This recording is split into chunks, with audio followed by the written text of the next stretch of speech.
আসসালামু আলাইকুম। প্রাইমারি স্কুলের শিক্ষকদের টাইম স্কেলের প্রজ্ঞাপন বাতিলের দাবি জানিয়েছে জাতীয় নাগরিক কমিটি। গত বুধবার 18 ডিসেম্বর বিকেলে দলটির কার্যালয়ে এক সংবাদ সম্মেলনে এ দাবি জানানো হয়। শিক্ষকদের দাবির সঙ্গে একাত্মতা প্রকাশ করে এ সংবাদ সম্মেলনের আয়োজন করে জাতীয় নাগরিক কমিটি। শিক্ষকদের পক্ষে সংবাদ সম্মেলনে লিখিত বক্তব্য পাঠ করেন জাতীয় নাগরিক কমিটির কেন্দ্রীয় নির্বাহী সদস্য ফয়সাল মাহমুদ শান্ত। তিনি বলেন, অর্থ মন্ত্রণালয়ের 2020 খ্রিস্টাব্দের 12 আগস্টের চিঠি দেওয়ার আগ পর্যন্ত সরকারি নিয়ম অনুযায়ী অবসরে যাওয়া শিক্ষকরা সকল সুযোগ সুবিধা ভোগ করেছিলেন। অনেক শিক্ষক সুযোগ সুবিধা ভোগ করে মৃত্যুবরণও করেছেন। দুঃখজনক হলেও সত্য যে বর্তমানে যারা পিআরএল পেনশনে যাচ্ছেন তারা ওই পত্রের কারণে অমানবিক হয়রানির শিকার হচ্ছেন। আবার অনেকে ন্যায্য পাওনা না পেয়ে অসুস্থতায় ভুগছেন এবং কেউ ইতিমধ্যে মৃত্যুবরণ করেছেন, যা সম্পূর্ণ অমানবিক ও বেআইনি। ফয়সাল মাহমুদ শান্ত বলেন, জাতীয় নাগরিক কমিটি শিক্ষকদের অবর্ণনীয় কষ্ট লাঘবে বিষয়টি অর্থ মন্ত্রণালয় ও প্রাথমিক ও গণশিক্ষা মন্ত্রণালয়ের যৌথ উদ্যোগে জরুরি ভিত্তিতে সমাধানে প্রয়োজনীয় ব্যবস্থা নেওয়ার জন্য অন্তর্বর্তী সরকারের প্রতি দাবি জানিয়েছে এবং অবৈধ পত্রটি বাতিল করারও দাবি জানানো হয়েছে।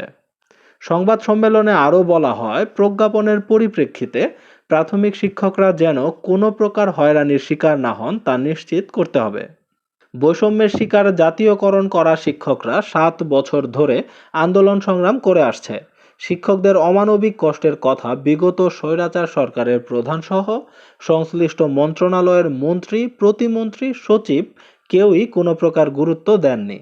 অবশেষে বৈষম্য বিরোধী ছাত্র আন্দোলনের মধ্য দিয়ে বিগত সরকার বিতাড়িত হয়। বর্তমান অন্তর্বর্তীকালীন সরকারের আমলেও সংশ্লিষ্ট মন্ত্রণালয়ের উপদেষ্টা সহ সংশ্লিষ্ট কর্মকর্তাদের বারবার সদয় দৃষ্টি কামনা করা হয়, কিন্তু আজ অবধি এ বিষয়ে কোনো প্রকার পদক্ষেপ না নেওয়ায় শিক্ষকরা মর্মাহত ও সংক্ষুব্ধ। এ বিষয়ে জাতীয় নাগরিক কমিটি উদ্বেগ প্রকাশ করেছে। একই সঙ্গে অতি দ্রুত কার্যকর ব্যবস্থা গ্রহণের জন্য বর্তমান সরকার ও সংশ্লিষ্ট সবার দৃষ্টি আকর্ষণ করছে। সংবাদ সম্মেলনে জাতীয় নাগরিক কমিটির সদস্য ফয়সাল মাহমুদ শান্ত বলেন, প্রাথমিক শিক্ষকদের দাবিটি দ্রুত সময়ের মধ্যে বাস্তবায়ন করতে হবে। এ সপ্তাহের মধ্যে আমরা শিক্ষা ও অর্থ মন্ত্রণালয়ের চিঠি দেব।